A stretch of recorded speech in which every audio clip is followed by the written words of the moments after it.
Hello, kind, inspired, and curious people.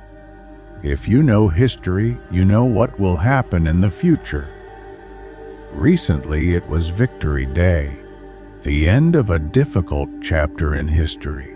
But let us look at one story from World War II. The Curse of Tamerlane, the mystery that descended upon World War II, June 1941. Samarkand. Through the dusty streets of the ancient city spread a whisper that soon turned into an anxious echo. The Russian expedition will open the tomb of Tamerlane. It will bring a curse upon our heads. Whether it was superstition or a warning from the past, no one ever truly understood. But only 3 days after Soviet scientists unsealed the final resting place of the legendary military commander, Nazi Germany invaded the Soviet Union. The world truly trembled. An expedition that should never have happened. In 1941, by order of the highest Soviet leadership, and with the knowledge of Joseph Stalin himself, an expedition of scientists headed to Uzbekistan, led by anthropologist Mikhail Gerasimov.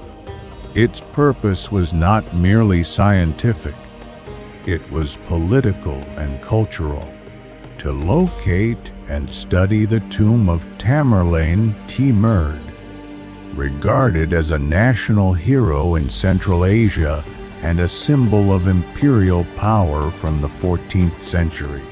Despite warnings from the local population and clergy, who persistently insisted that an ancient curse would be disturbed, the expedition did not stop.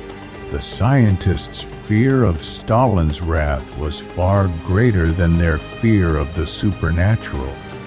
On June 16, excavations began at the Gur-e, a mere mausoleum, first opening the graves of Tamerlane's relatives, his sons Miran Shah and Shah Rukh, as well as his grandson Ulugh Beg. Everything proceeded according to the scientists' plan. By June 19, the heavy tombstone covering Tamerlane's own sarcophagus had also been removed. The following day, June 20, 1941, the tomb was completely opened. A strong, suffocating smell spread from it, a mixture of balsamic oils, resins, camphor, and incense. This was expected. The conqueror's body had been embalmed centuries earlier because he had died far from Samarkand in Otrar during a campaign toward China. According to the young cinematographer Malik Kiyumov, who filmed the process, the moment was both majestic and sinister. On the tomb itself, even before opening it, stood the inscription, "When I rise from the dead, the world shall tremble." June 22e, the day the curse came alive, only 2 days after the opening of the tomb. On June 27, 1941, without declaring war, Nazi Germany invaded the Soviet Union. Operation Barbarossa was underway. For the local people, and later for the entire Soviet nation, this was more than coincidence.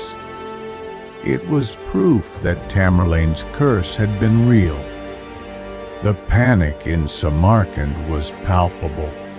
The expedition was immediately terminated. The remains of Tamerlane and his family were sent to Moscow for study, but the shadow of disaster had already spread. Stalin and the cursed coincidence or secret belief.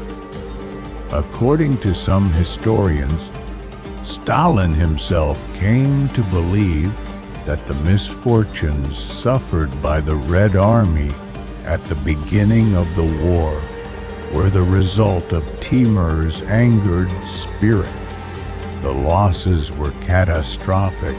German troops advanced rapidly, and the front lines were collapsing.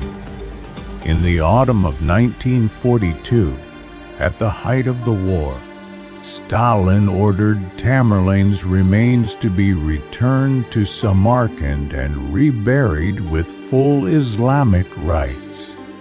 The entire process was organized with military precision. According to legend, an airplane carrying the coffin flew over the front line and delivered the remains in time. The curse lifted, the beginning of the reversal. And here the story takes an even more mystical turn. Only a month later, at the end of 1942, the Red Army won the Battle of Stalingrad, one of the most decisive and bloodiest battles of World War II. It is considered the turning point that led to the final Soviet victory. Many believe that Tamerlane's curse was lifted after his spirit had been respected and laid back to rest in peace. But was this the result of ancient magic, psychological mobilization, or simply a chain of coincidences? History offers no clear answer. Myth, reality, and something in between, the events of the summer of 1941 are well documented. The excavations were real, as was Germany's invasion. But their intertwining with mysticism and ancient beliefs transformed this historical episode into one of the strangest and most inspiring legends of the 20th century. Whether we believe in curses or not, one thing is certain: the story of Tamerlane and his resurrection on the eve of the greatest war in human history remains astonishingly eerie and intriguing.